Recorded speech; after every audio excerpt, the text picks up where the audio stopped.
Marijuana History 101, or should I say extremely brief Marijuana History 101. It's big, complicated, and we'll only be able to scratch the surface, so let's get started. The first thing that strikes one as odd when looking at the history of marijuana, which is also known as cannabis, is how very much legal it once was. In fact, it wasn't only legal, it just happened to be one of the largest agricultural crops in the world, including the United States. You see, cannabis can also be hemp. And just what is hemp?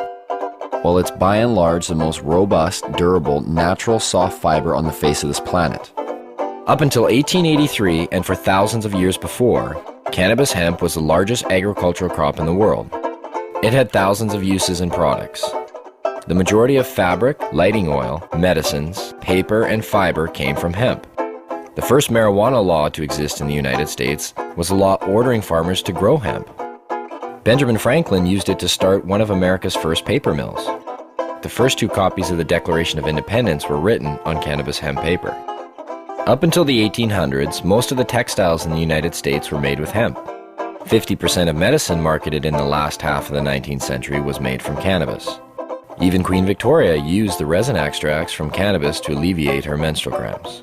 But the funny thing about industrial hemp was you couldn't get high from it. Yet, it was lumped in with the following, which also made little sense. Reefer madness. In the early 20th century, yellow journalism had surfaced.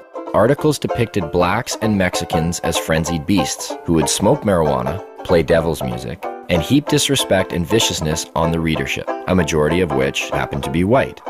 Some offenses included looking at a white woman twice, laughing at a white person, or even stepping on white men's shadows.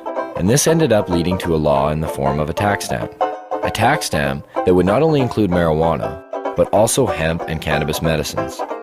It's speculated that hemp's potential for an abundance of new products was going to be in direct competition with other sources. And this, added to the reefer madness, led to the eventual downfall of all forms of cannabis. Popular Mechanics magazine had actually prepared an article entitled New Billion-Dollar Crop. Hemp was touted as being able to produce more than 5,000 textile products from its thread-like fiber and more than 25,000 products from its cellulose, ranging from dynamite to cellophane.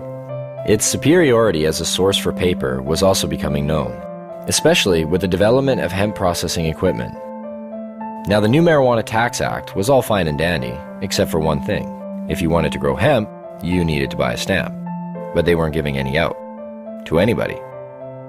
And so, in effect, all forms of cannabis became illegal. Things pretty much stayed that way until World War II, when the government decided that hemp once again was a good thing and produced a video, Hemp for Victory. But by the time the war was over, hemp again became bad. And in 1948, when the marijuana law once again came into question, Congress recognized that marijuana was made illegal for the wrong reason. It didn't make people violent at all. It made them pacifists. The communists would use it to weaken America's will to fight. Congress now voted to keep marijuana illegal for the exact opposite reason they had outlawed it in the first place. And all through the years, report after report, commissioned by everybody, from the mayor of New York to the president of the United States, has come back with the view that marijuana should have no criminal penalty attached to it. Yet, marijuana remains as illegal today as it did nearly 70 years ago.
Marijuana.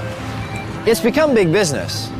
A multi-billion-dollar business, both in Canada and the United States. But why has it become such a big business? Here in British Columbia alone, it's speculated that the illegal BC marijuana trade brings in upwards of $7 billion annually. And up to 85% of that product heads south to the United States. Having become an international issue, when do the lines blur? How does a massive underground market like this survive while remaining illegal? Why is marijuana illegal in the first place? And if prohibition is meant to protect us, I guess the most obvious question is, does the prohibition work?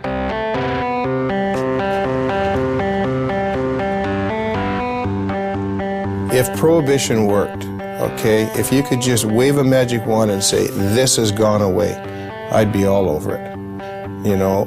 But the fact of the matter is that prohibition has never worked. You know, we've been here before. You remember the first prohibition, right? Which was? Prohibition of alcohol. No, I'm talking about the first prohibition. Thou shalt not partake of the fruit of the tree of knowledge. And who was the big cop? And how many people did he have to watch? 2. What are the goals of this prohibition?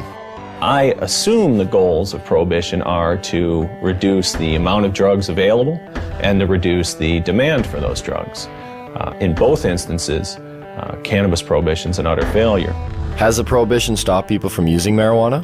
You get a phone call that says, I'm from the federal government. I want to know whether you've been using cocaine or marijuana recently. Presumably you might be getting a little bit of an underestimate. In 1937, there were estimated to be 55,000 marijuana users. And now there are estimated to be more than 50 million of them. That's a 100,000% increase. Seems to be quite a few of them. Yes, I'm afraid there are. Whether the drug is criminalized or decriminalized does not affect the rates of smoking of cannabis, either uptake or of discontinuation. So what are the dangers of using marijuana? I don't know. I don't know. Gives you like a rapid heartbeat. Smoker's cough. I'm sure it has some effect on your brain function, memory. I don't know, is there something unhealthy about moving slowly? It's not good for you. You're not fully conscientious of what you're doing. Thickens some membranes in your brain or something. Well, it's been science. I guess I'm being told it's been scientifically proven that marijuana kills your brain cells. That's the one I remember. Marijuana kills brain cells. I thought the same thing. You know, I didn't start smoking pot until about 5 years ago. I thought pot made you stupid. You know, I bought into it just as much as anybody did. I realized when I was like 30 years old that I was tricked. I was like, you gotta be fucking kidding me. 1974, the Heath-Tulin study. Ronald Reagan announces, the most reliable scientific sources say permanent brain damage is one of the inevitable results of the use of marijuana. Monkeys pumped full of marijuana, apparently 30 joints a day, had begun to atrophy and die after 90 days. Brain damage was determined after counting the dead brain cells of both monkeys who had been subjected to the marijuana and ones who had not. This study became the foundation of the government, and other special interest groups claim that marijuana kills brain cells. Here's what they didn't tell you. After 6 years of requests, how the study was conducted was finally revealed. Instead of administering 30 joints a day for 1 year, Dr. Heath used a method of pumping 63 Colombian-strength joints through a gas mask within 5 minutes over 3 months. They suffocated the monkeys. What they did is they put these gas masks basically on their face and they pumped pot into it, but without additional oxygen. So after X amount of time, the brain shut down. Well, if you suffocate, the first thing that's going to happen is your brain cells are going to die with lack of oxygen. So what they did is they suffocated the monkey, showed all these dead brain cells, and then went on to associate it by saying that cannabis use causes your brain cells to die. And how many people, not knowing the origin of the study, have gone on to quote it and re-quote it. And now people believe it. Studies since have shown no signs of any brain cell damage. In 2005, new research suggested that marijuana could possibly stimulate brain cell growth. That study hasn't received the same attention. Another common belief, marijuana causes lung cancer. In the 1999 study by the Institute of Medicine that was paid for by the United States government, they had to use words like may and should cause cancer. We've been hearing for years them trying to say that it causes lung cancer, and we say, really, that's interesting because you can't even show us one case of cancer being caused by cannabis use alone. You definitely have to do it moderately because it does paralyze the cilia, but if it's not radioactive, you're probably not going to get cancer from it. Smoking it can be harmful because of the properties of smoke. Not as a result of anything in the cannabis plant, but because they're intaking heated plant matter into their lungs. People said, well, you don't know, we haven't been smoking it long enough. Look what happened with cigarettes. We've had about 4 decades, or more than 4 decades of experience. If this was going to show up, it should have shown up by now. Finally, a study came out just in the last month verifying that cannabis smoke does not cause cancer. It's different than nicotine. And the elements in the tobacco smoke do cause cancer, and the elements in the marijuana don't. There's no cases of marijuana-only smokers getting brown lung syndrome. There's no cases of marijuana-only smokers getting emphysema. Strange for a plant that's so dangerous. How come none of that? Marijuana is as bad for you or worse than tobacco? Impossible. If they had the evidence, they'd be putting emaciated bodies or emphysema, lung cancer, black lungs, they would be parading them throughout the media. They don't have one. Yet people somehow or other think that it might cause the same thing. In fact, if you look at the straight deaths from substances, a different type of picture starts to appear. The #1 killer in the country? It beat out AIDS, heroin, crack, cocaine, alcohol, car accidents, fire, and murder combined. Tobacco. That's a nasty, dirty thing to say, son. A lovely, pure white cigarette causing cancer. It gets me right here. With an average of 430,000 deaths per year, considering it's a #1 killer, it's interesting to know that tobacco receives government subsidies and is grown with radioactive fertilizer.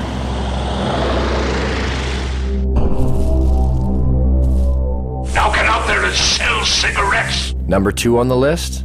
If we don't include poor diet and physical inactivity, with well over 85,000 deaths a year, alcohol.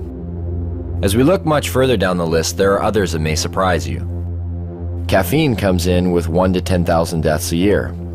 And some of our most popular pain relievers, non-steroidal anti-inflammatory drugs such as aspirin, still make an appearance with over 7,500 deaths annually.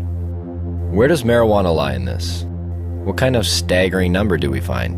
I don't know. 50,000? 250,000? 300,000? For marijuana, I'd probably say then 80,000. I would say it would be hundreds of billions. Get ready for it. Here it comes. There are no deaths from cannabis use anywhere. You can't find one. In 10,000 years of known use of marijuana, there's never been a single death attributed to marijuana. There's 400,000 deaths in America alone every year that are directly attributed to tobacco. I've heard that you have to smoke something like 15,000 joints in 20 minutes to get a toxic amount of delta-9 tetrahydrocannabinol. I challenge anybody to do that. And even in the animal studies where people have loaded the animals up with doses that would be hundreds of times what a human could possibly be exposed to, no, the animals don't die. The LD50 seems to be astronomical. I mean, you can die from ingesting too much aspirin. You can die from ingesting too much coffee. The drug warriors who say we have to protect society, save these people, are being just a little bit disingenuous. Not one university or medical facility has ever recorded a single death directly attributed to marijuana. But never mind that. There's other problems, other reasons to fear it. Take addiction, for example. There are more kids in addiction clinics for marijuana than any other substance. This must mean that marijuana is the most addictive substance today. It's undoubtedly true that there are more teenagers and kids in treatment for marijuana than all the other drugs combined. What the DEA never tells you is why that's true. A kid is caught possessing or smoking marijuana. He's taken to court. He's given a choice. Either you some horrible penalty, or you go to a treatment center. Obviously chooses to go to treatment, and goes to treatment there, he's considered an addict. But then the DEA gets to point to that stat and say, look at all these kids in treatment for marijuana. God, it must be because today's marijuana is not the marijuana that your parents were smoking. As far as I understand, only 3% of the people in treatment for marijuana are there voluntarily. The other 97% were told to by their guardian or told to by a judge. So you can choose between jail or treatment. And a lot of people choose treatment. It provides no basis for speaking about addiction. Anybody who is at all sophisticated about marijuana would rate them the way two researchers were asked to rate drugs in order of addiction. Nicotine was 1, alcohol was 2, then heroin, then cocaine, then coffee, and then marijuana. There may have been a couple of other drugs, but marijuana was at the very bottom, below coffee. This narcotic, unlike the opiates, the synthetics, and cocaine, is non-addictive. What do you mean by non-addictive? By non-addictive, it is meant that the user of marijuana, when deprived of the drug, will not experience the agonies of withdrawal. It is habituating, but its use can be discontinued. Then what is its danger? It's used as a scapegoat for covering up underlying problems in people, especially young people. Here I am. Don't ignore me. If you use marijuana on a daily basis for a year or so, and you stop using it, you're going to notice some differences, but nothing like the kind of withdrawal people will experience in withdrawing from either tobacco or heroin. But why would the government and the DEA want to put a statistic like that out there? We'll learn more about that later. The gateway theory. Is marijuana a gateway drug? Yes, I think it is. Do you have any? I don't exactly know why, but I know it is. It opens a doorway to other drugs. It makes you want to experience more. It makes you feel good. Yeah. People want to experience something else and, have I guess, more dreams. Its greatest danger lies in the fact that it is a stepping stone to the harder drugs, such as morphine and heroin. That's why there are people that want to legalize marijuana. They figure if they can get the young people in this country onto hard drugs, they can destroy your generation, or in this generation. You know, in the days of Harry Anslinger, it was called the stepping stone hypothesis. If you stepped on this stone, marijuana, you were bound and determined to go on to the next stone, which would be one of the so-called hard drugs. Every time it's been studied and looked at and so on, they have never ever found that there's certainly nothing in marijuana that makes you want to go to anything else. There is no inherent psychopharmacological property of the drug which pushes one toward another drug. I'll smoke a joint. I want a bag of chips and fucking junk food. I don't want to go out and get ripped. I drink alcohol. That's my drug of choice. It could be said I started on milk.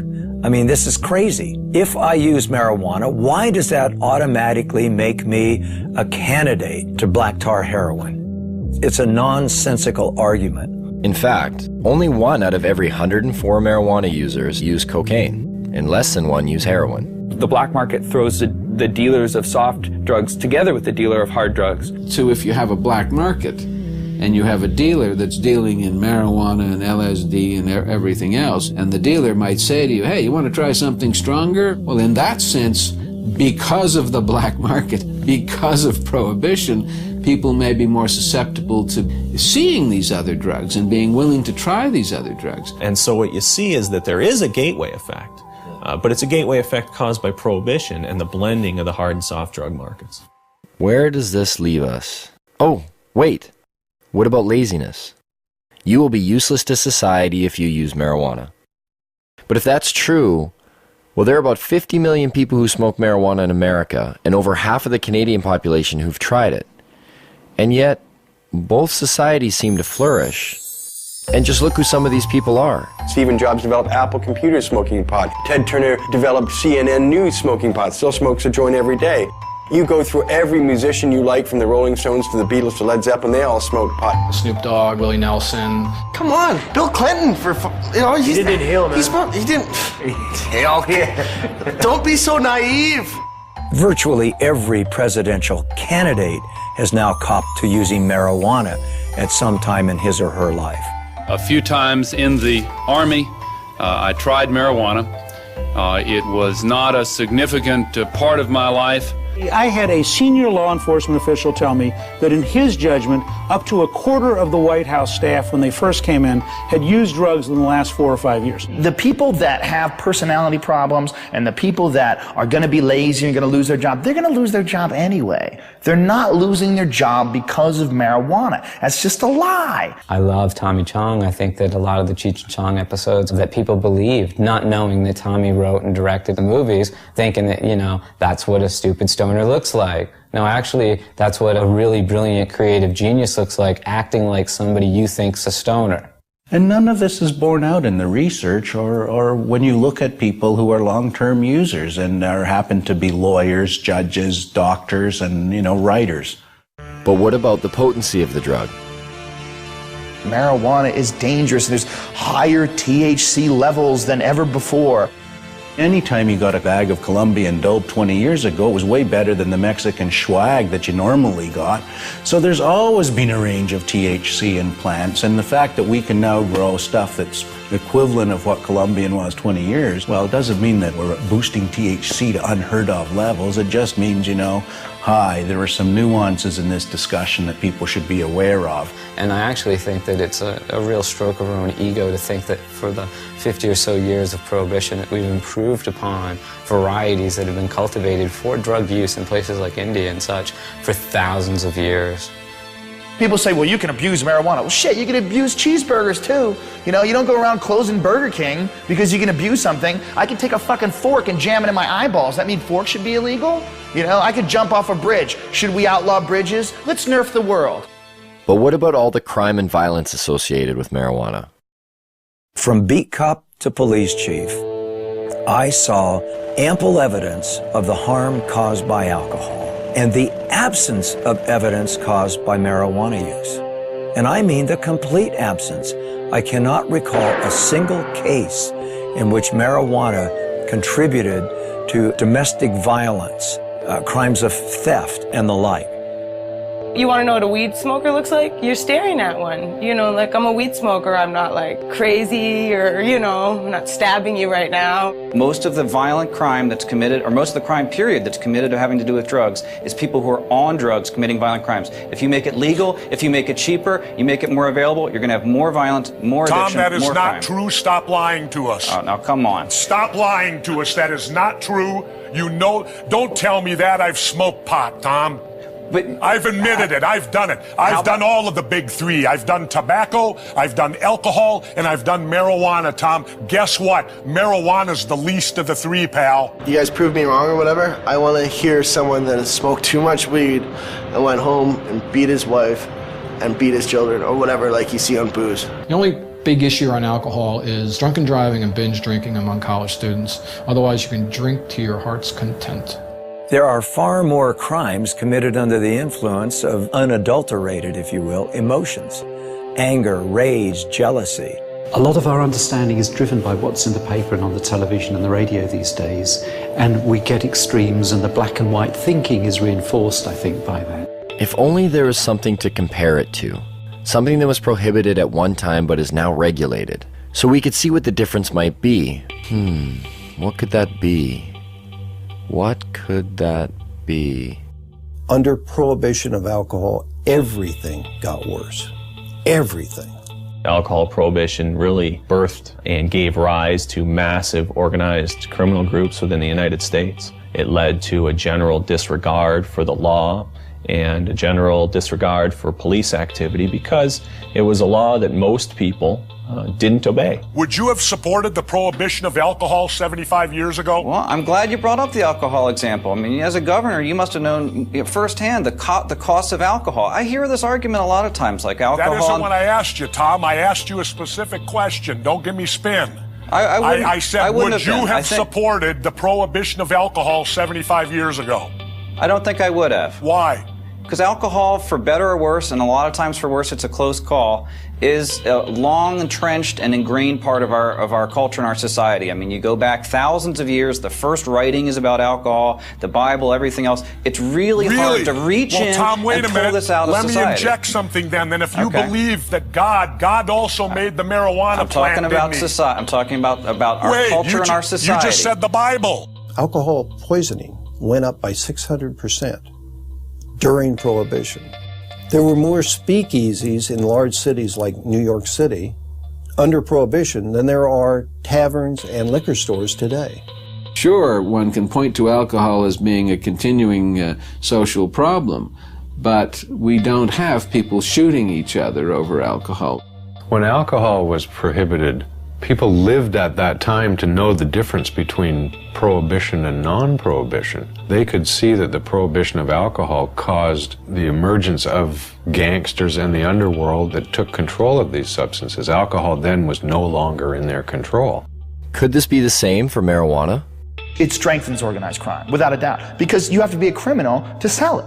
It's that simple. This brings crime into it. That's why the benefits and the ability to make money is so huge in it.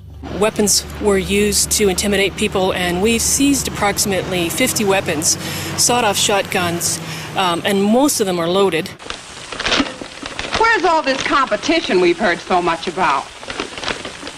Do you call these prices low? Marijuana is just a weed, and marijuana is worth more ounce for ounce than gold. You don't find legal commodities, at $200 an ounce. You don't even find them at $200 a pound. Heck, most things are $200 a ton for corn and grain and barley. That's why when you walk 10 pounds of marijuana across the border into the United States, it becomes worth 20 pounds. You create an artificially inflated value for that drug that is so huge that people decide it's worth murdering people in order to control this market. I think the Fraser Institute called cannabis prohibition a gift of revenue to organized crime. But what do growers and dealers think of this? Would you like to see the government in the future legalize marijuana here in BC? Stealing money from us? I know I wouldn't like to see it legalized. The government would control and regulate the product, and that could potentially hurt a lot of people in the industry. How can you compete with factories just have perfectly rolled out doobies? They'd perfect it, and we'd all be out of money. It makes for strange bedfellows. You've got the police and the high-level drug dealers both agreeing that we should maintain this prohibition. Well, when you got high-level drug dealers saying prohibition is good, you might want to scratch your head a little and think, well, shoot, why would they want to continue prohibition? I can't imagine why a grower who's making $150,000 or $300,000 a year would ever want to see marijuana legalized. I mean, the last thing a grower wants is sensible policy. The madness continues and they continue to get rich. You know, Betty, I'm going to bring this up at the business meeting tomorrow. You make the penalties stiffer? You know what? Good. For those people who are not getting caught, price goes up. See, so not only do we allow them to tell us how much drugs are going to be supplied, with the potency of those drugs, who they're going to sell to, where they're going to sell them, just to make sure they get it all right, we let them keep all the profits. So you've got essentially a Wild West. You've got an unregulated market in which anything can happen. It certainly may work for things that people generally accept, but if you try to prohibit something that's in demand, that the people want, then it's pure folly. And without control, it's hard to regulate areas of concern, like keeping it out of the hands of our children. There have been some studies that suggest heavy sustained long-term use from adolescence to adulthood has the potential to exacerbate symptoms of those with a genetic predisposition for schizophrenia. And although there is strong evidence that refutes this, it does lead one to question, could there be a better way of deterring children from using, rather than letting dealers decide what age is appropriate? For the last 10 years, our children across the United States have said that it's easier to buy illegal drugs than it is to buy beer and cigarettes. It's harder to get beer because you have to go through a regulated establishment that's going to check ID, that's going to have those safeguards in place, that isn't just going to sell it to you because you got 40 bucks in your pocket. The guy down on the street corner, he doesn't want to know how old they are. He don't want to see an ID. He says, show me the money.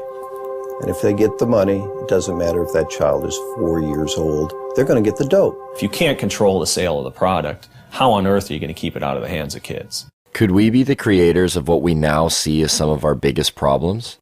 Have our solutions been prelude to our worst fears? You know, the use of the criminal law for the basis of public health is a wholly bad idea, no matter how you cut it. It doesn't work. You cannot legislate morality. One person can say it's immoral to legalize it just as much as someone can say it's immoral not to legalize it. It doesn't get you anywhere. You have to have a rational policy debate by talking about the consequences. Now, I've had young people tell me that, well, your generation had a martini and that was your crutch, and why can't we have our own kind of crutch? You know what? Why don't you be a generation that doesn't have to have any kind of crutch? It's a lot easier argument. If you just say, oh, it's immoral, then you don't have to debate why it is that alcohol kills so many more people than marijuana, or why it is that tobacco takes 7 years off your life, and we can't establish that marijuana does anything particularly. If people do drugs and they commit crimes while on those drugs, they should in fact be punished. But you can't punish someone for something that hurts no one. We should legalize marijuana, tax the hell out of it, and put every dime back into the healthcare system. Taxation and legalization? Doesn't that seem a little extreme? Wouldn't it be better to just decriminalize? The distinction is simple. Legalization of marijuana makes it a product that is legally available to adults. That doesn't mean that there's unregulated distribution, unregulated sale, and unregulated use. The decriminalization of marijuana still makes it an offense. You're not going to go to jail for it under a decriminalized model, but society is still saying no, no, no, no. It doesn't address the problems of organized crime, and it doesn't create a situation where you have retail sales. Decriminalization is just kind of a goofy concept. To say that it's legal to own something, to use it, to possess it, but not to produce it or sell it, just seems like this illogical position, because where did this stuff come from? It's the worst of both worlds. Sends out an incredibly bad message. It should be controlled like alcohol, like tobacco. The total impact for the U.S. budget from legalizing marijuana and taxing it at rates like alcohol and tobacco is somewhere in the $10 to $14 billion range. It can be used to pay for healthcare costs. It can be used to rebate to lower taxes and give people lower tax rates. It can be used for highways, for hospitals, for national defense. It's $14 billion and can be used for whatever its best use is. The production or the harvesting, the packaging, the sales of marijuana could be handled essentially the way we handle alcohol. You sell to a kid, you sell to somebody under the influence, your license is in jeopardy. That license ought to be hard to get and easy to lose. It seems to make sense. It's a little jarring, but nowhere are these issues more relevant than here in BC. Yes, marijuana is illegal here. And yes, police actively pursue growers and dealers. But that doesn't stop the market from thriving. It's believed that the illegal BC marijuana trade industry employs anywhere from 90 to 150,000 people. And the product is now known around the world. It's even been given its own name. BC Bud. Bud. BC Bud.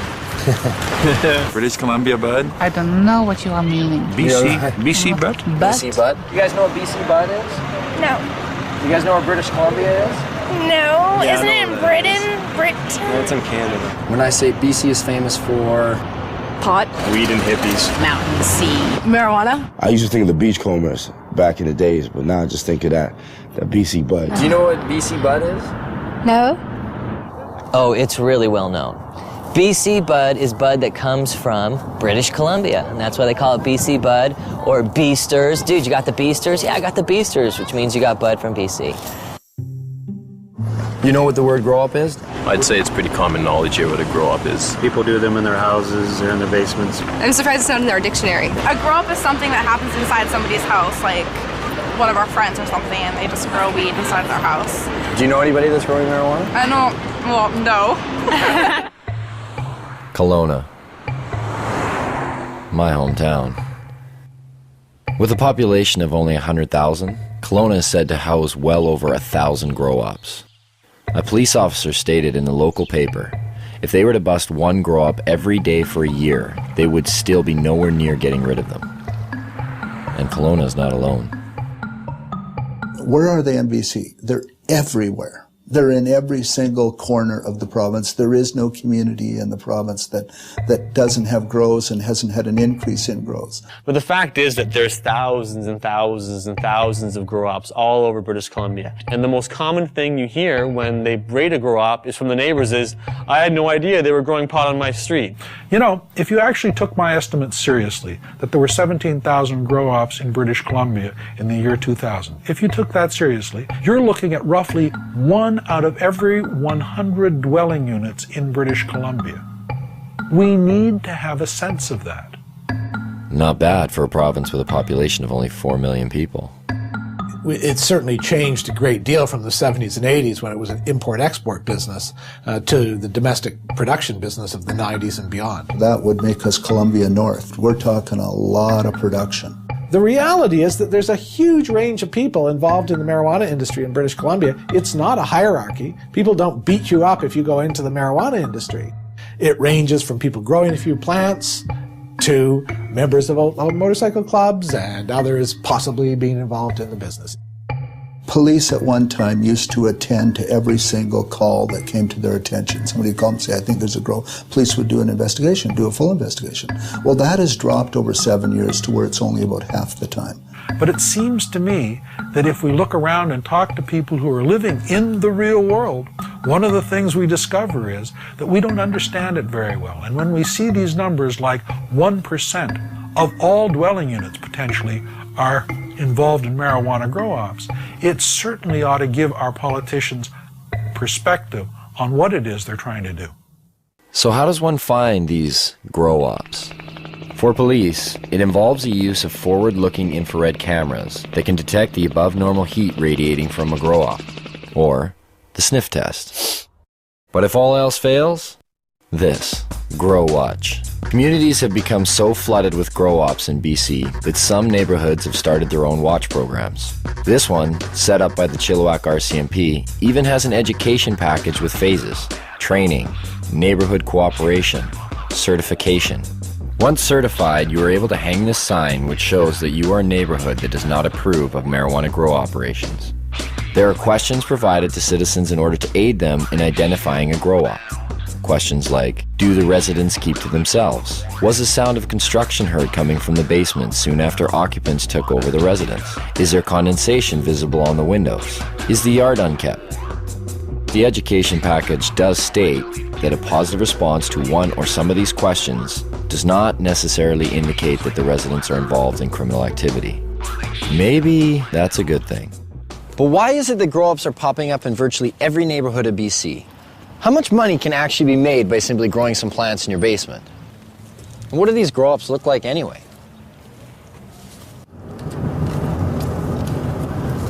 We finally got a grower. Right now we're driving to meet them. It's around 8 lights. It's not a huge show. This is what they use for clippers and stuff like that. When they hire clippers to do a show, you put these on, and if people are looking from the outside, it just looks pretty much like you're wearing sunglasses. But when you're on, I mean, I can't put them on right now because I'm driving. Won't be able to see. This is everyone's getting glasses. Director, other producer. Where's my phone? We just wait for the phone call, so we'll keep in line for when this comes to. Oh, I see a vehicle pulled up. Maybe that's them. Hello? Okay, so put the glasses on. Okay. Now, can you tell them we're just gonna have the camera running, but we're gonna have the lens cap on? Is that cool? Okay. Yeah. No. Hey, Diggs, we're gonna have the camera running, but we're gonna have the cap on, so there's no video. Shit. Yeah, just do it. Just keep it on. Just put the cap on. How you guys feeling? Feel that heart rate increased? So you're coming in the back seat? Yeah. All right. Okay. Good. You want the camera? Yeah. Cool. You're not feeling motion sickness? Oh yeah, now I'm feeling it. I'm feeling sick. You know, we're just gonna hold people's arms and kind of guide them inside. Yeah. That's what I was saying, so I don't fall my face here.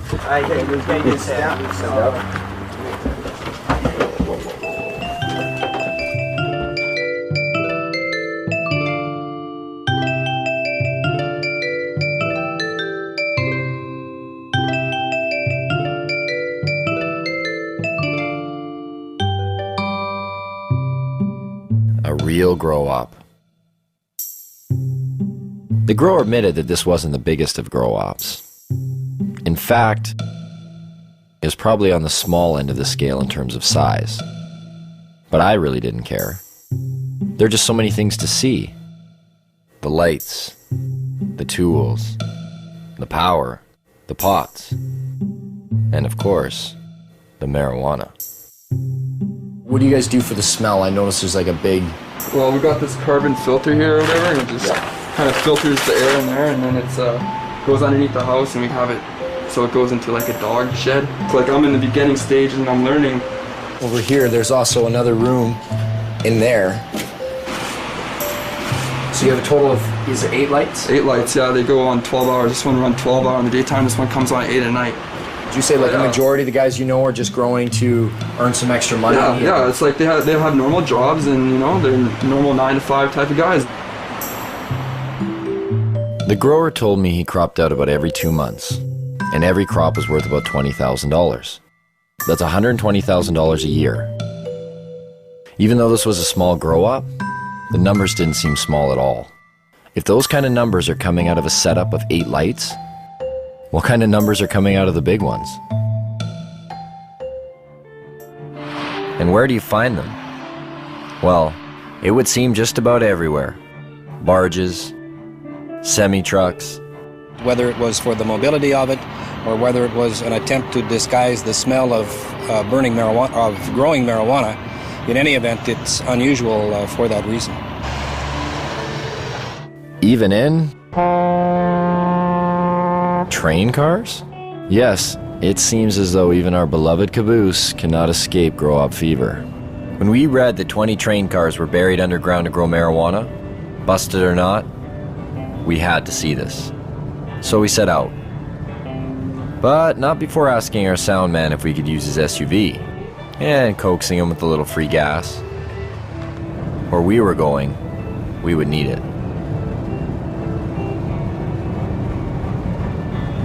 We're in the boondocks, way up here.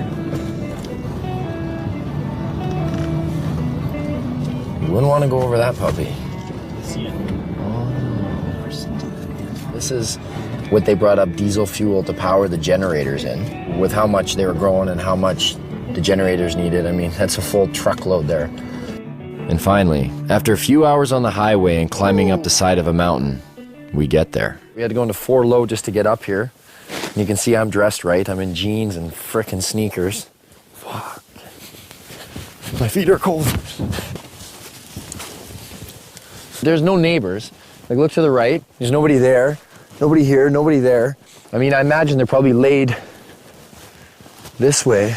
They've been obviously following you, like where you're getting your diesel, where you're getting the tanks, where you buy 10 train carts, where you buy 150 lights. These are diesel pumps, and it looks like there's still diesel leaking in these things here. This is how you got down there. Just want to make sure it's okay to down here. I feel like I'm going into a cave. All right, watch your feet there. Not as cold under here. About 8 train carts down that way, I'm guessing. So I can't even see to the end, and then 2 deep. Each one is 2 deep. Down here, 2 deep. Down the next one, 2 deep.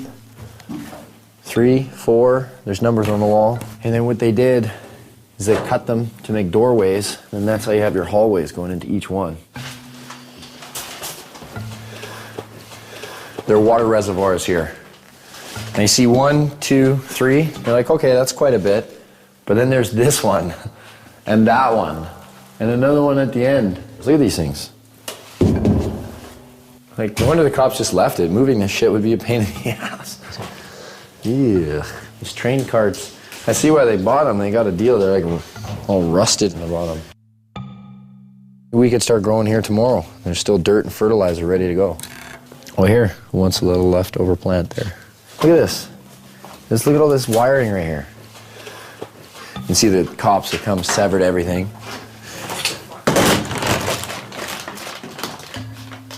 What are those chains for? Chains are where they were hanging the lights. The reason why they use the chains, because then they can adjust the height. You know what? Actually, you want to get me to run all the way down to see how far away I am? So I'm going to go to the end here and just show you how deep this is. And this was all filled with plants. Whoa. I'm at the end. Now I can hardly see over there, it's just like lights to me. This is how far away, like to give you an idea just how big this is. Oh, it's a trek just to get back to where you guys are. And you're gonna see a lot of repetition because here it goes again. Bang, all the way down. When it said in the paper 20, it's gotta be 10 long and 2 deep each one, because then you get your 20 carts. Man, I wish we could have seen that while it was still rolling. That is crazy. You wouldn't know there's a law here. Check this out. Cannabis Day. An actual day dedicated to marijuana.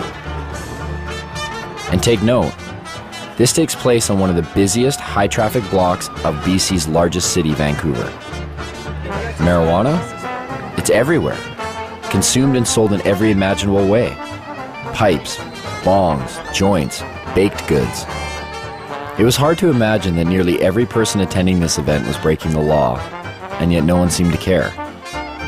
The police were there, but not to bust people. They held traffic for the band to play for Cannabis Day. Now they went back to their side of the street. Sure, no problem, brother. No problem. Complying with the 5-0. One of the organizers told me that in all the years this event has taken place, there's never been a violent incident, except once, by a man who's believed to be under the influence of alcohol. We heard there was a jazz festival happening at the same time on the other side of the block. It wasn't doing quite as well, but there was one group doing all right.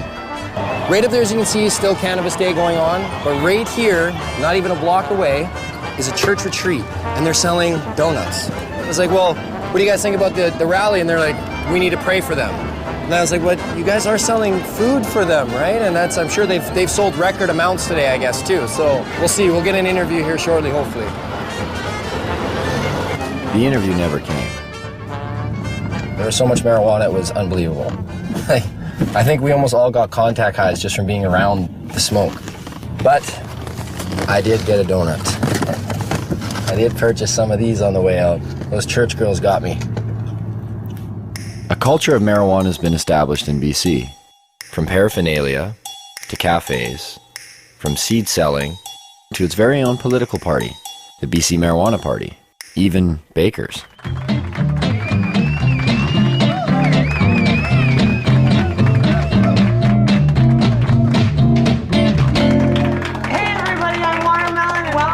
Vaudeville cooking show, Baked and Baking, where we're going to revolutionize the cooking show and we're going to let you guys in on the action. Meet Watermelon Girl.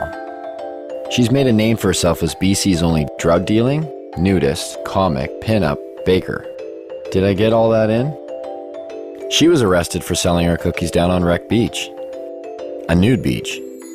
Is this for real?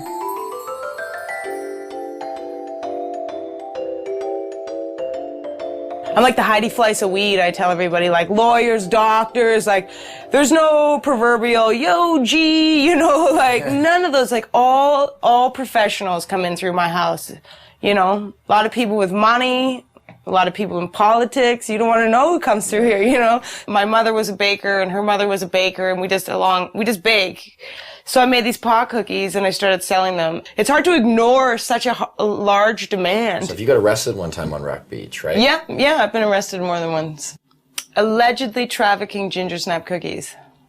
Allegedly trafficking ginger snap cookies. So I'm assuming not regular ginger snap cookies, right? The one with right. Snap crackle pot. But even the judge is like, uh-huh. You know what I mean? Like he's seen violent crime after violent crime and then along comes the cookie girl. Cops are supposed to come and remove undesirables from communities, and I clearly was not an undesirable person in my community. Like, somebody else needs cookies. Actually, I just got picked up by the National Speakers Bureau, so I actually go on speaking tour to universities and talk to kids about marijuana. Oh, really? Yeah, it's like the most genius. I'm like, you want me to talk about marijuana? We're like, okay. And they pay me to do it. Lock up your kids. This is a heinous crime. So at some point, one might ask oneself, how does an industry of this size function while remaining illegal? Where does the money flow? Who's profiting off of it? Is there really $7 billion floating around the province unaccounted for? Maybe people are feeling the effects and they don't even know it. Turns out there seems to be a system. Some have even given this system a name. Well, a lot of people here in town and stuff consider it a union, right? Union? Yeah, union, and you know, it's like a different, it's a different term for pretty much industry. It's this underground thing where there's so many different tradesmen and different people all working together. You have to work together with people that you trust because it's illegal to do what people are doing here. So this is how the so-called union breaks down. And of course, there are many exceptions to this, but this is the typical setup. First, you have a home or landowner. He doesn't take on much responsibility. He is simply the legitimate owner of where the grow operation will take place. All he has to do is pick up a briefcase every 3 months and pay off his mortgage. His hands are clean because he can claim ignorance if the grow operation is busted. Oh, I'm sorry, officer. I didn't know they were growing marijuana there. Then you have his 50-50 partner, the contractor, who will provide the equipment and hire the grower or grow himself. The grower is known as the fall guy. Why the name? Because that's exactly what he is. If the operation is busted, he takes the fall. Once the crop is matured, clippers are then hired. They prep the weed for distribution by cutting away the excess leaves and stems. What a lot of people don't understand is a part of the marijuana plant that people smoke is the bud, which in essence is the plant's flower. It's not the leaves. Clippers are generally hired on an hourly wage starting around $20. Tax-free, of course. Once the marijuana is ready, in steps the weed broker. He's not always required, but sometimes the partner with the equipment needs a broker to buy his product and then sell it for him. In the event that a broker is required, it usually means the weed is headed south to the United States. In that case, the broker will buy the pot for somewhere between $1,800 and $2,000 a pound. He'll then hire a border jumper, a risk taker, someone who has the balls and hopefully the wits to get the product over the border. Some of the most common ways?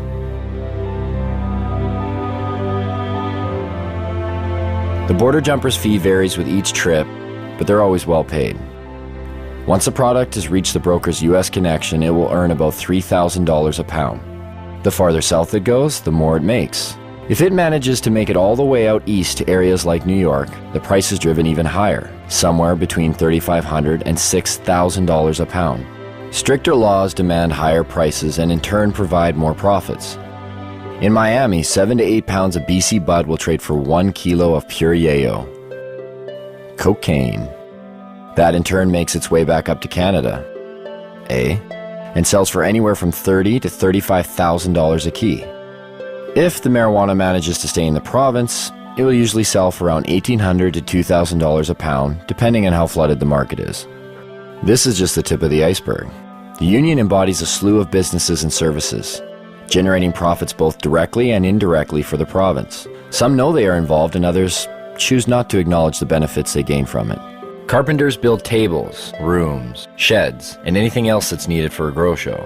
Brand new homes are being built expressly for the purpose of housing a marijuana grow operation. Electricians set up lights, wire the electrical components, divert power if necessary. Hardware stores provide construction materials to build rooms and grow operation structures.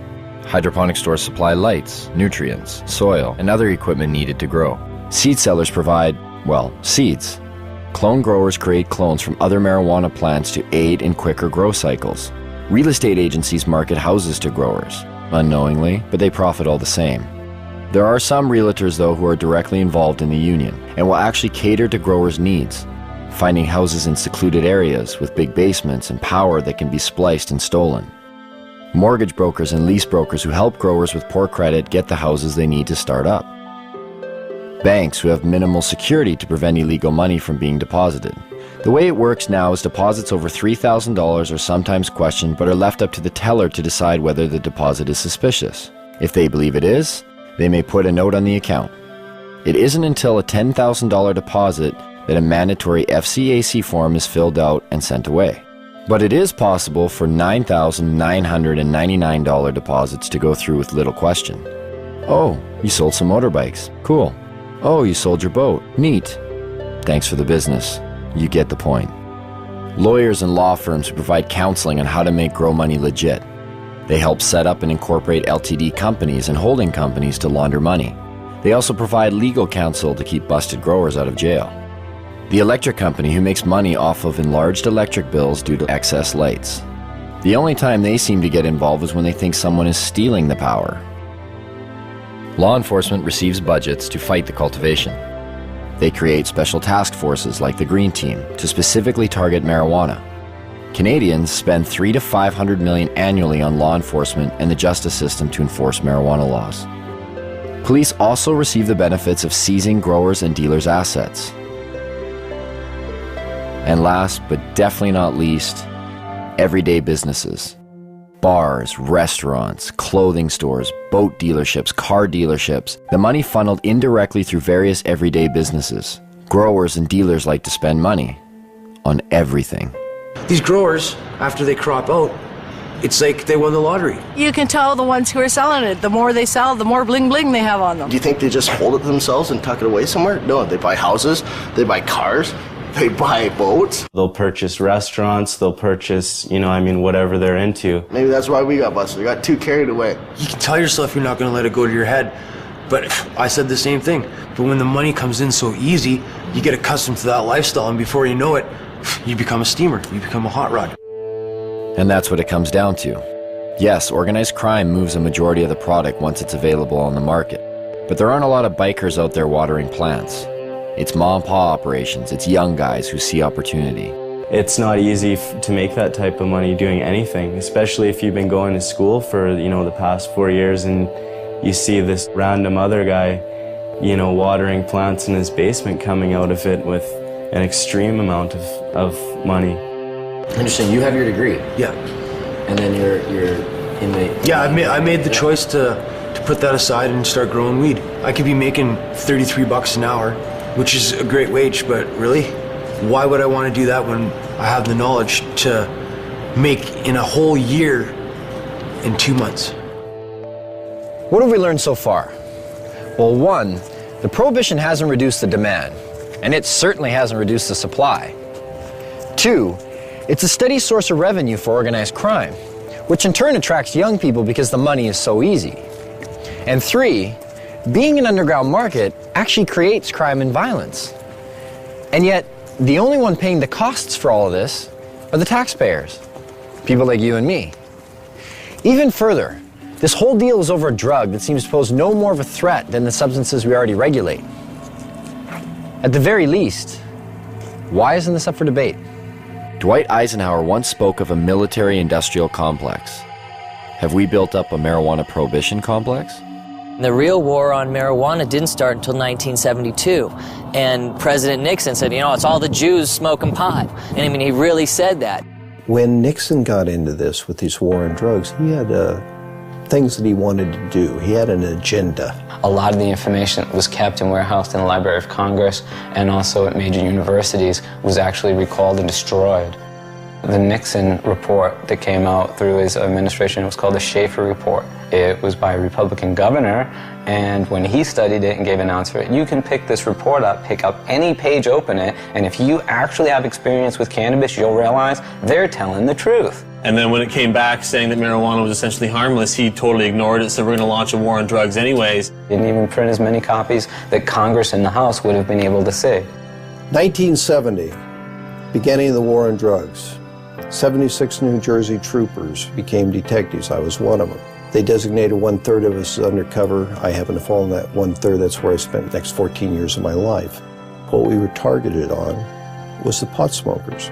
There was a very good reason we were targeted on pot smokers. Most of them were protesting against the Vietnam War. Now, if you could arrest that whole group of people because they were smoking pot, you didn't have to have a Vietnam War protest, which Mr. Nixon thought was a pretty good idea. So when President Nixon declared the civil war that we're living in right now, the drug war, in 1972, it was really a war on marijuana. It really didn't kick in until the 80s when Reagan, took over his presidency of the U.S. Ronald Reagan, he said, these young people, they get together, they read books, they smoke marijuana, and they talk. Like these three elements were a recipe for disaster. How do I feel about legalizing marijuana? Am I for it or against it? I am totally against legalizing marijuana. And make no mistake, the U.S. government, the focus of their war on drugs is cannabis.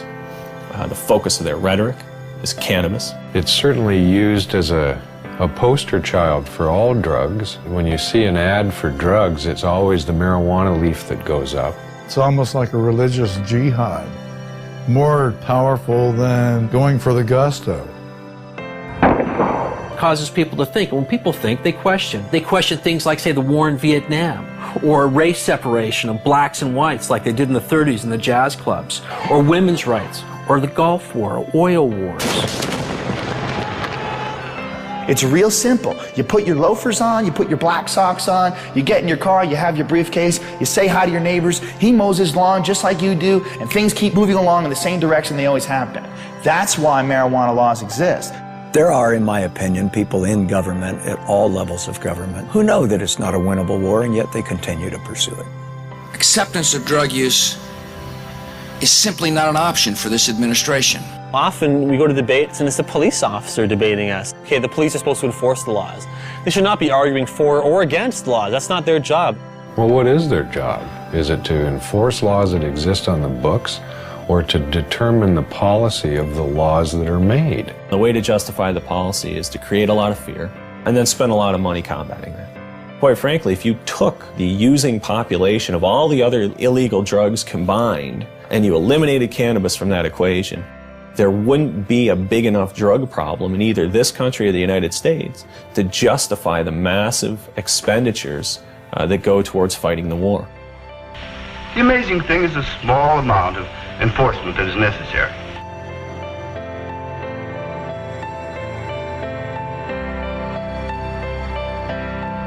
$400 million is spent annually in Canada arresting and prosecuting marijuana crimes.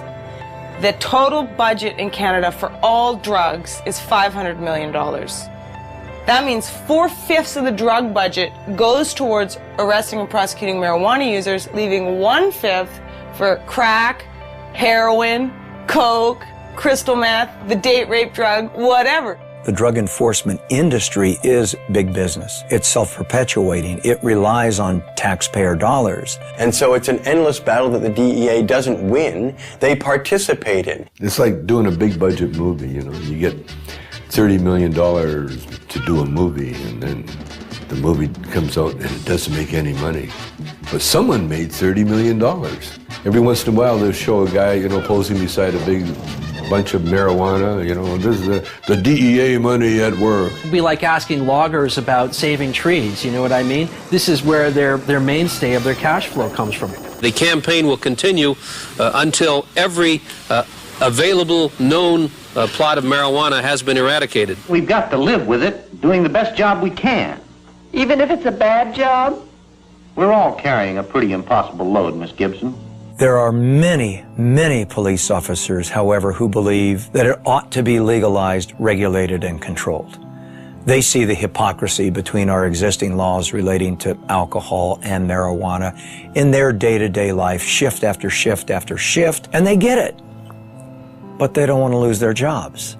They don't want to lose that promotion to sergeant or the assignment to detectives. They want to be a chief someday, and they don't want to piss off the people in power. Judges, lawyers, prosecutors, defense lawyers, prison guards, there's all of those people in the criminal justice industry. Are their interests being protected? Well, in a sense, yes, they are. Defense bar, similarly, we make money. The more things they prohibit, the more money we make. Sorry I'm late, Kent. I was delayed in court. You still have large numbers of people being busted for simple possession. If you look at the stats, in terms of drug offenses, the largest group are still simple possession of marijuana.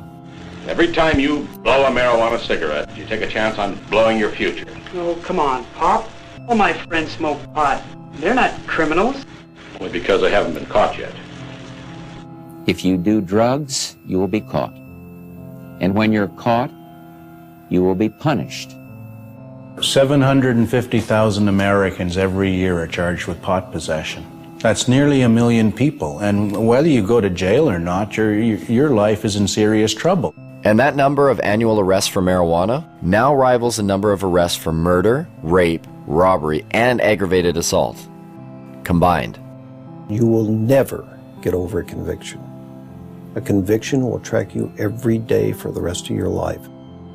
For instance, do you remember that guy that used to smoke but didn't inhale? Former President Bill Clinton. This is not a big issue with me. I never even had a drink of whiskey till I was 22. Now, if Mr. Clinton handed me that marijuana cigarette when he was standing in a circle with us, it wouldn't matter whether he inhaled or not. He would have become a dope dealer, wouldn't he? Just like all those other people that went to jail. Never to be an attorney, much less the President of the United States. But the marijuana laws protect us. They make our lives safer. They send us the correct moral message. That's how 19 out of 21 nations have gone down the drain before us. Internal decay. The breakdown of moral, ethical, and religious principles. If you've been caught, a young person in the U.S., with so much as one marijuana cigarette, you can't get a loan or grant from the government to go to college. If you've been convicted of murdering somebody or raping someone, no problem. You go right down, they'll give you the loan. I guess the message is it's okay to rape and murder and pillage, just don't smoke a joint afterwards. First thing that John Ashcroft did after 9/11, sent out a strike force to take down the LA Cannabis Buyers Co-op. That really helped national security a great deal. And what else helps national security? Taking down top criminal targets. In 2003, the US government put aside money to do just that. $25 million for the head of Osama bin Laden, $15 million each for the whereabouts of Uday and Qusay Hussein, Saddam's sons, and a $12 million budget to go after one of the most dangerous men of all, this man. Can you tell us what exactly you were charged with? I was charged with conspiring to sell paraphernalia. Operation Pipe Dreams was a brainstorm of Attorney General John Ashcroft. The internet has been illegally utilized to sell these illegal products and to facilitate large illegal businesses operating in the open. A sting operation that busted people for selling paraphernalia to a particular county in Pennsylvania where they were willing to prosecute. Because there's two states, Pennsylvania, Iowa. Void were prohibited. Well, it was prohibited to send it to Pennsylvania and Iowa. A man like yourself that is, an established actor, comedian, you're not a criminal. Like, why do you think they targeted you?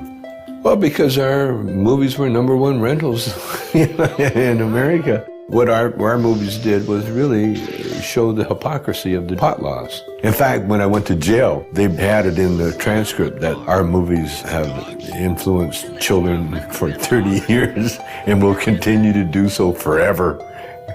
Therefore, I should go to jail. You got to remember, they were going into Iraq, and they needed some diversion as far as headlines go. And they equated the $1 billion paraphernalia business with aiding terrorists. This was a legitimate company paying taxes. I was just the face on the bone. They charged me. I had nothing to do with the company. I never shipped anything to anybody.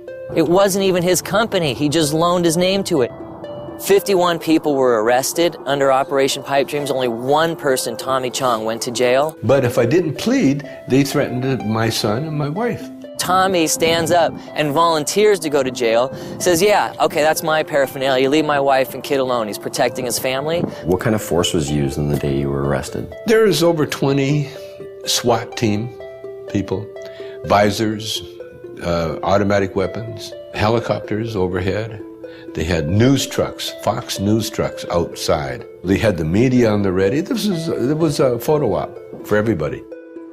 They asked, do I have any drugs? And I said, yeah, I got pot, and they wanted to know where it was, so I told them. They said, well, it's not really a drug bust. I said, well, then what are you doing in my house, Then they said, it's about bongs. We're bringing down all the bong companies in America. And with Tommy safely behind bars for 9 months, the United States drug war reset its sights, this time across borders.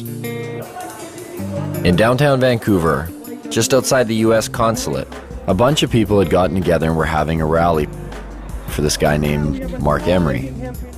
He had evidently been selling seeds, marijuana seeds, to to the wrong people. Let me tell you, the DEA wants me because I am very good at what I do. Well, obviously, I'm the most dangerous man alive. Like, really. Like, no wonder I'm facing life imprisonment without parole for something that no one's ever gone to jail for here in Canada. No one's ever gone to jail for seeds, not even for a day. Mark and 2 of his employees are facing life in prison in the United States. Not Canada, the United States, for selling marijuana seeds over the internet. Vancouver police came in here with a warrant for an extradition, but we were taken then to North Fraser Correctional Center. Correctional Center of the year 2002.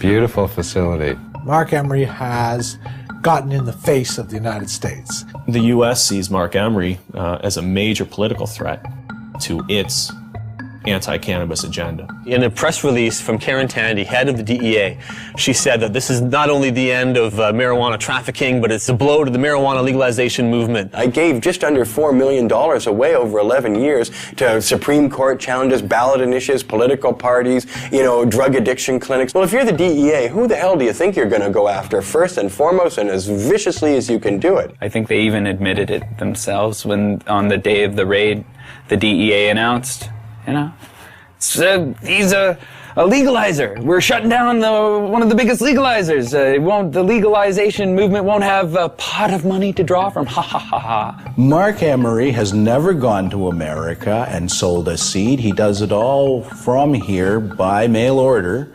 And it's akin to Canadians ordering, a machine gun from somewhere in America. It's against the law. And if we receive it here in Canada, they come and arrest us for receiving the machine gun. They don't go to America and say to Colt, "Hi, we're arresting you because you sent a machine gun to someone in Canada." No one's been sentenced to any time in jail in the history of Canada in 35 years. We've had this law. 2 people, me and Ian Hunter in Victoria, were fined. There's all sorts of seed businesses still open. Mark's the only one out of about 50 retail cannabis seed businesses in Canada that's been charged. Mark has been paying the Canadian federal government taxes on income he has made from selling seeds. The government relied on the existence of these internet seed sellers so that patients who had qualified for medical marijuana exemptions, who were bugging them for seed, were being directed to these internet seeds, and Mark Emery specifically in some cases is the place to get their seed. It puts Canada and our government in a very difficult position because they've either got to hand over a Canadian citizen to a foreign government for activities that were entirely done in Canada, for which our own government, our own police are not willing to charge him. If the Canadian authorities who rubber stamp this shit think that what I've done is so bad, then charge me. I should be tried by a jury of my peers. I'm not about to be tried by my peers at all. I'm about to be tried by foreigners. At 420, a time synonymous with smoking marijuana, everyone lit up. And for those who didn't have marijuana to light up, again the police were close by, and again they didn't seem to care. One officer mentioned she was bothered by the smell of the smoke. It was kind of confusing. How could we be sending Mark Emery to prison for life in the United States if even our own police aren't finding it worth their while to bust people smoking it right in front of them? That's not the only thing that's confusing. The marijuana that's consumed in the United States, how much comes from Canada? I don't know much about Canada. I don't either. Maybe 20%? I'll go with 35. 35%? And a quarter. 50%. 50%. I would say about 60%. 60%? 70%. Yeah, 70-80%. At least 80% of it. Ooh, I don't think it's all that much. Most of it is here.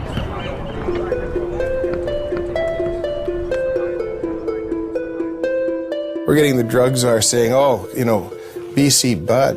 This was when some of the people in Canada were trying to get marijuana legalized. John Walters went up there and said, what you're talking about is passing a law that will allow you to export poison to my country. When we talk about poison, exporting poison, what do we export to Canada?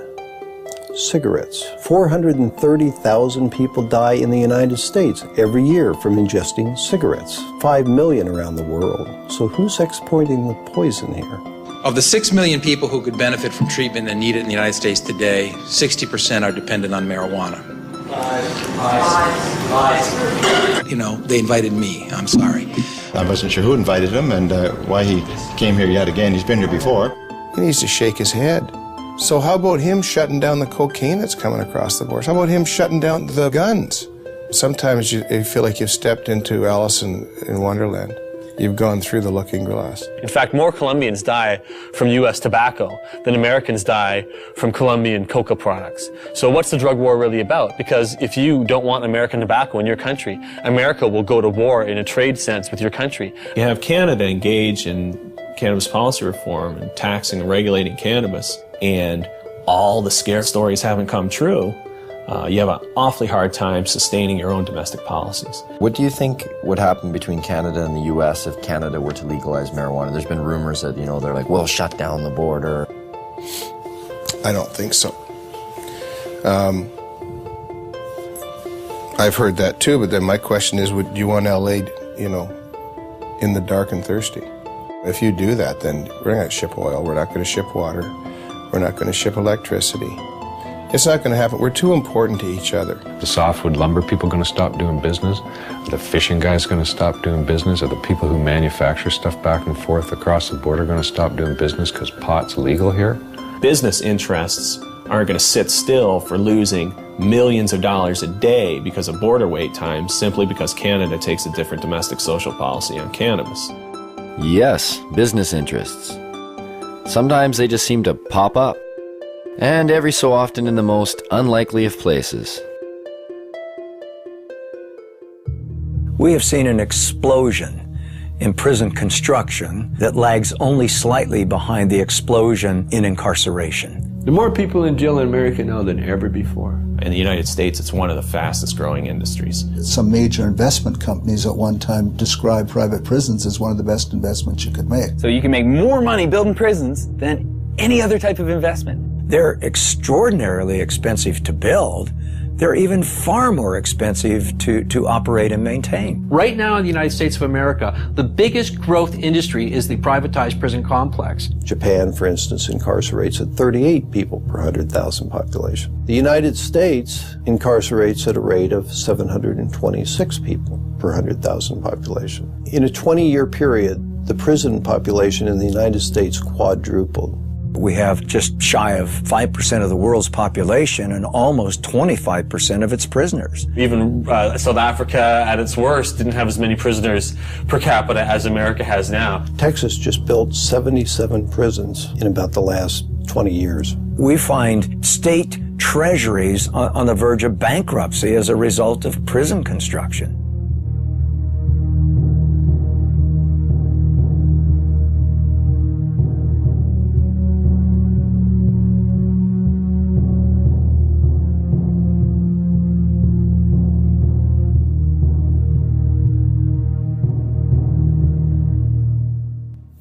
Some think there won't be room for them in jail. We'll make room. We're almost doubling prison space.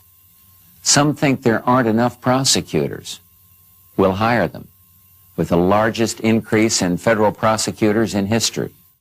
In the late 80s, there were about 5 privately run prisons in the United States. By 2005, that number had reached over 260. As soon as you've accumulated a certain amount of capital from building prisons, you can start investing that in ensuring job security, ensuring there'll always be more prisoners around to require more prisons. We have private prisons? What the fuck is that? How did that happen? How can you profit over people going to jail? That's scary. That's a bad, bad sign. Our society is in deep, deep, deep trouble if nobody's looking into that. Correctional guard unions have become powerful lobbying groups, pushing for longer sentences on less serious crimes. California's has become one of the most powerful in the state. The California Department of Corrections budget rose from $923 million in 1985 to $5.7 billion in 2004. Between 1977 and 1999, overall local and state spending on corrections across the country grew 946%, almost 2.5 times the rate in which spending on education increased. And prisons aren't the only thing money's being spent on. There are millions of drug tests per year. There's money to be made on that. It's huge. It started off with people saying, we really need to test people in dangerous occupations. Things like police officers should be tested, pilots in airplanes. Then somebody said, well, our athletes, we should probably test them for drugs too.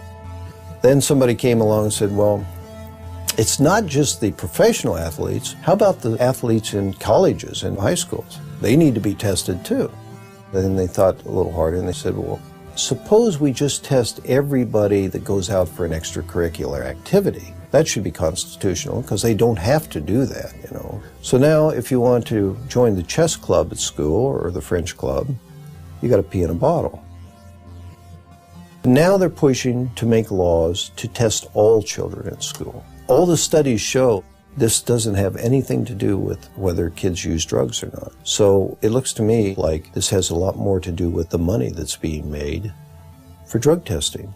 Can you imagine how much money will be involved if we can randomly test every child in school? A lot of these places that have been urine testing have refused to continue to do it because the only thing that these urine tests are finding is marijuana. The other drugs that people take dissipate from their systems fast enough to not be found. If they smoke a marijuana cigarette, 28 days later, if they pee in a bottle, they're going to show that they've had a drug. But if they use a hard drug, heroin, cocaine, methamphetamine, in a long weekend, nobody can tell that they've used that drug. So what does that say to our young people? It says if you don't want to get caught, don't use the soft drugs, use the hard drugs. It's not just urine anymore, it's hair and saliva. They'll do blood testing. There's industry there. This is money. They're not doing it for free.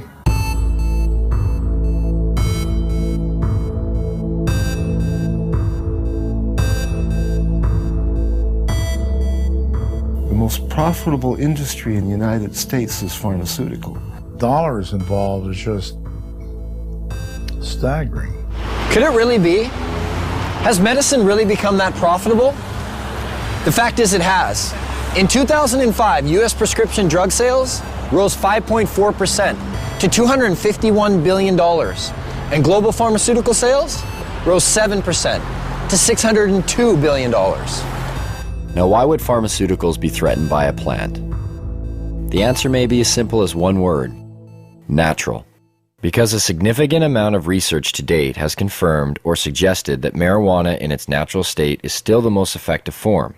Can you imagine a world where you or I wouldn't have to pay for certain medicines?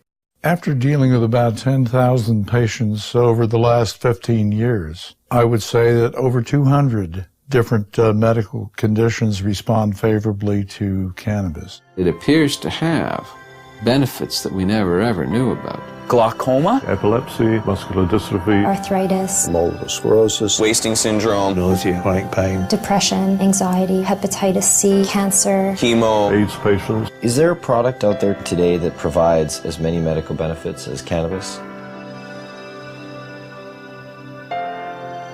No. It remains an unutilized major resource.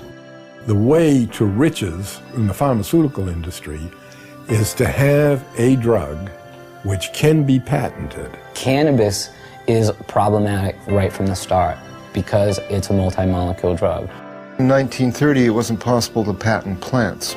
And that's the reason that pharma never picked up on this, because by synthesizing and owning compounds, that's where the profit motive comes into the pharmaceutical industry. The patent in the United States lasts for 20 years. Well, you can charge whatever you want at that time, and that's where you make the killing. There's no money to be made off natural plants. If you can use a natural medicine that you can grow in your own home, which costs pennies to use, you're going to do that. You need water and dirt. Not only that, you have that plant forever. Prime motivation behind any drug company is to make money, and as much money as possible.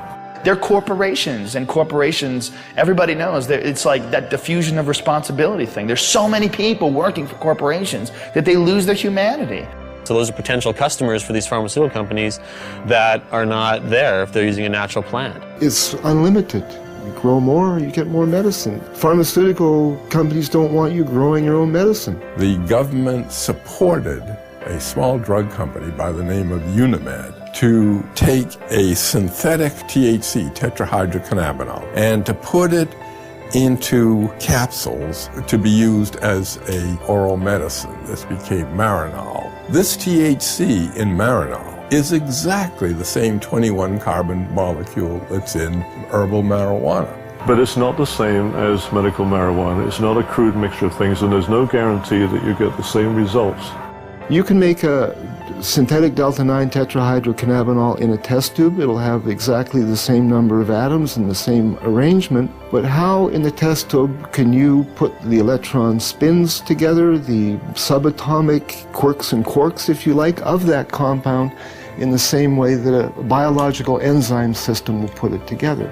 It can't happen. In the case of a synthetic compound, if it's only an ingredient from the cannabis, they can formulate that as a drug and make a lot more money out of it. We're confused that if, you keep hearing that there's no scientific proof to medicinal benefits of marijuana, why are there drugs like Marinol on the market? Why do they even exist?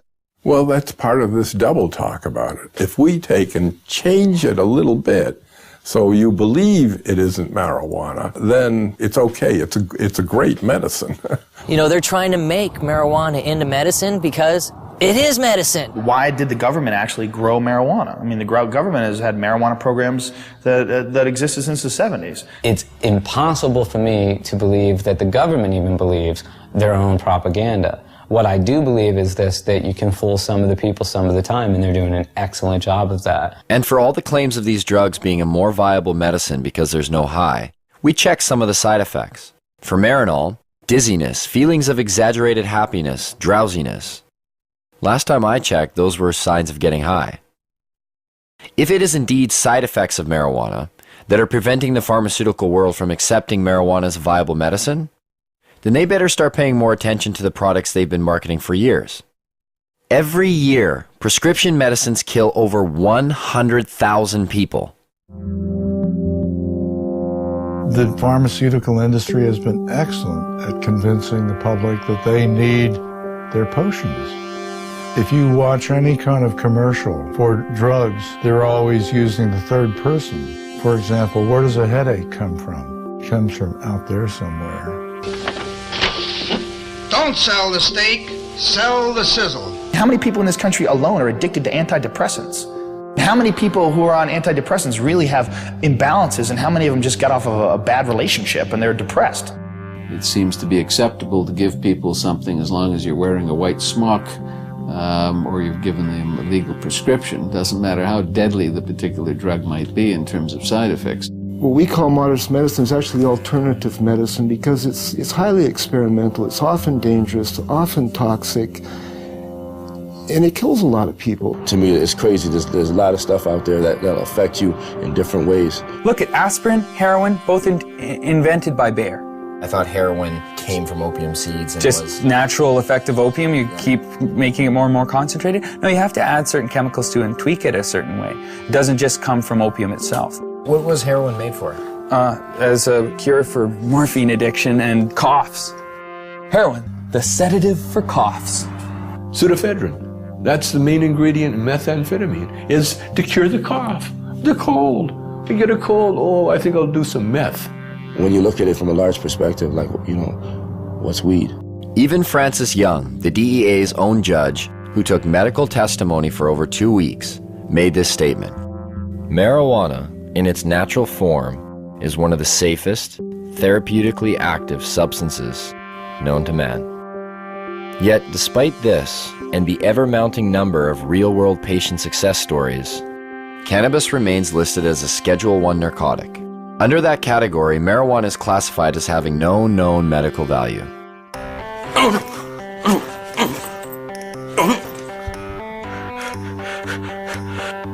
I have multiple sclerosis. Hold on, don't When we wait. first met Greg, his shaking was so severe that he informed us that he would need a few puffs of marijuana in order to participate in the interview. The difference was night and day. What do you say to those that say marijuana needs to be tested and regulated and have the high taken out for pharmaceutical companies to consider it a valuable medicine? Huh. That's a pretty, and I only mean this as a measurement. as to how much it is actually a pathetic thing to say. I mean, just look at me. Is it not blatantly obvious that I have just enjoyed however many tokes? I look happy. Greg has been using marijuana for years and stated to us that he's never experienced any negative effects. I'm never. I need my marijuana. That's stupid. It takes away my discomfort, let's call it. It does enhance my very being. Where do you think you'd be if you didn't get to smoke it, like dealing with your pain?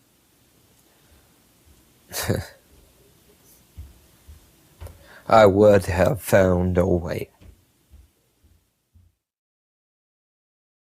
How does the training and education of medical doctors today work against the acceptance of prescribing marijuana as medicine? Well, it works against them because they're brought right from the beginning, right into the fold of the pharmaceutical industry. We're reading journals, they're reading these advertisements, or they're reading papers on drugs that were financed by the drug companies, or they're being seduced by the companies. Fancy dinners, a trip for a weekend. Would you like to have 18 rounds of golf? And some of them get outright money from the drug companies. I've met doctors who said when they first came out of medical school, they didn't know what to do. It was really overwhelming. They had live patients in front of them who needed help. They were very happy to have representatives tell them what medicines would be best for their patients. So doctors have a bias toward the products of pharmaceutical industries. They do not readily accept the idea that a simple plant or herb may be useful. I don't know if they think it's hocus pocus. I just think they don't feel that there's the kind of testing that they're used to. That's the problem we have. What I try to impress upon these people is we're trying to put the science into it, and yet some people are very resistant to even attempts to do that. More of the funding is coming directly or indirectly from the drug companies, and these people, obviously, for obvious reasons, are determining the agendas. Now think of the lobbying potential behind the most profitable industry in the United States. Think of the power. And do they get their way? Why can't we explore its medicinal potential? Why can't we use it to make more products? To myself and people involved in this business, it stopped making sense a long time ago. The common response is really the medical marijuana is a stalking horse for legalizing it. And so what? What do they want? We should be making use of this plant. And really, that's all I can say. The restriction, the prohibition is all, in my mind, just stupidity. And I don't condone stupidity. And that's a problem. How do politicians, after years of promoting claims of marijuana's harms, pushing for larger drug war budgets, constructing political platforms based on a stance that vilifies marijuana, and being lobbied by big business, how do these same politicians now reverse their stance? What politician can come before their constituents today and say marijuana should be decriminalized when yesterday they said it was evil and dangerous? Their constituents are gone and want to know why you changed your mind. Were you lying to us or were you stupid? Either way, you're not getting elected next time. Whoops, we made a mistake. You 17 million people should not have been arrested. Some of you jailed, some of you fined, some of you lost the handle on your career. One way to bypass this problem in the face of ever-growing empirical evidence is to divert attention. Add a word: medicinal. Put the word medicinal in front of marijuana, and you are now talking about something completely different if you're a politician. Why is there a perception that healthy people are affected differently and unable to fend off the detrimental consequences, whereas a person with a lowered immune system or terminal illness seems to experience none of these effects? Some people go home at the end of the day and they drink to kind of wash away the day, just like, that was a hard day, I need a few drinks, relax, kick back. So is that relieving pain? Maybe. Or is it pursuing pleasure? I don't know. So if you think about this in the context of cannabis, it also has relevance. The government's a lot more likely to forgive cannabis use if it's for relief from pain. If it's in pursuit of pleasure, that's a problem. And I think that points to something about our culture that's a little bit odd. What works for one doesn't necessarily work for another. The father-son confrontation. Mom smokes like a chimney. And you have a drink every day and smoke too. It's not the same. Why not? You can get cancer. Your liver can rot away. They believe today, and I'm disappointed in the media, that it hasn't brought this information, this new information to the people of this country more than it has. They believe that marijuana could well turn out to be the most dangerous drug that is in use in our country today. If you're a politician, you can get elected on a get tough on crime platform. We're going to lock up all the marijuana cultivators for a long time because you're preying on the fears of the public. Spokesmen for giant special interest groups, whether those special interest groups be law enforcement, or whether they're private prisons, or whether they're pharmaceutical companies, or whether they're oil companies. We have spokesmen for gigantic corporations that are trying to calm us and get us to press the right button in the voting booth. Everybody that gets in has their own agenda. They're beholden to their own lobbyists, so they don't go in and check the work of anybody before them. That's not their job, because God forbid somebody come in there and check what they do afterwards. I understand why politicians may be reluctant to act on their principles, but our politicians need to read their own polls, because this is one of those cases, and it happens a lot in life, where the people are ahead of their leaders. Hempfest, the largest event for cannabis in the world, a showcase of modern-day hemp. Sure, they used this stuff 70 years ago, but what good is hemp in a world like today? A world that appears to have everything it needs. It opens a whole new market.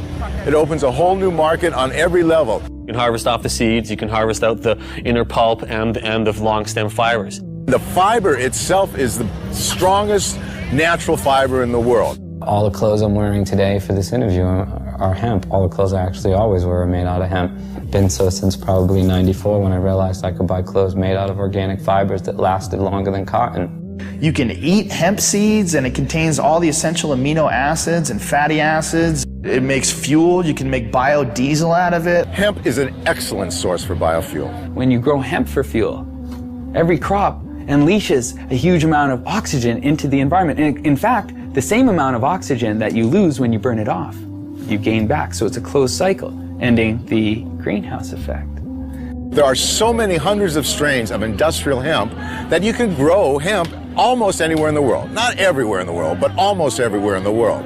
So just that alone makes it a resource for fuel. That is the solution, is to stop using fossil fuels and nuclear energy. Stop using them entirely, and using wind and wave and sun more, and these biofuels.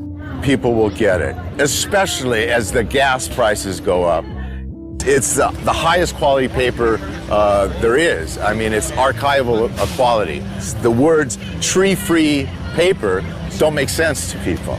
Hemp paper that you find in the museums that are hundreds of years old haven't even yellowed. To supplement the wood, we could solve the deforestation problem. Why isn't it cost effective to use hemp versus the forest industry right now? The simple answer is because you can't grow the hemp in the United States.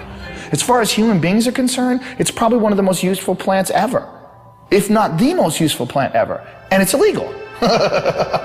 Industrial hemp is not a drug, though it is of the same species as marijuana. It is a completely different variety of plant, similar to comparing a Chihuahua with a St. Bernard.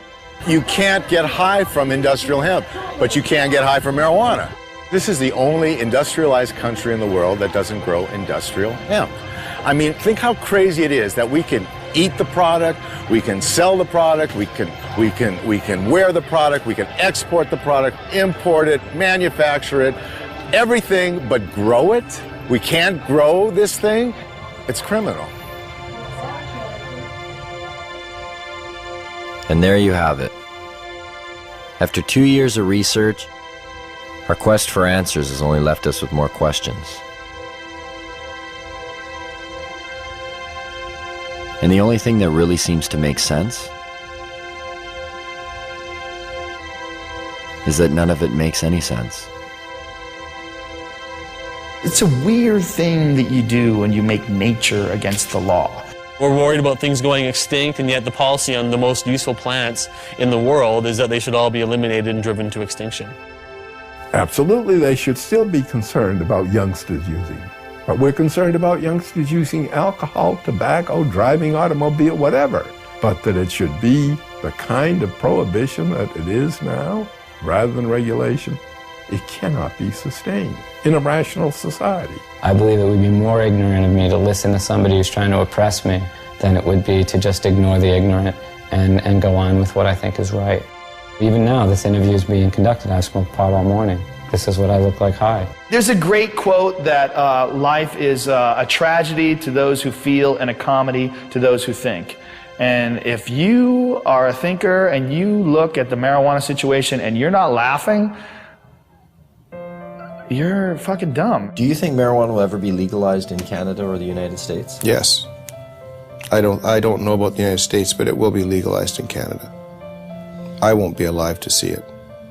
I used to believe it was right around the corner back in the 1970s. Check out the gray hair. I confess to being 61. I believe it will happen. I didn't used to. As recently as 2 or 3 years ago, I was convinced it was not going to happen in my lifetime. I wish you didn't ask me that question, but I would say I think it will be. It's always a possibility. It's, you know, there can be breakthroughs to reason. All we have to do to end it is get 50% of Congress plus one human being to say it's over, and it's over. There's a movement in this country, and some people have more faith in it than I do. Maybe from hosting Fear Factor all those years, I've lost my faith in human beings and their intelligence. I think it's inevitable. I believe that the truth will set us free, and I think the truth is infectious, and I think that while cannabis per se is not addictive, learning about it quickly becomes. When I published Marijuana Reconsidered, I, in the last chapter, predicted that once people understood these things about marijuana, the prohibition would be gone. It would be gone in 10 years. Carl Sagan, who was a very good friend of mine, read the manuscript and he said, "Lester, you're so pessimistic. 10 years?" You know, well, here we are, 45 years later, and nothing has happened. Nonetheless, it can't help but happen. I mean, you can't sustain a lie like that forever.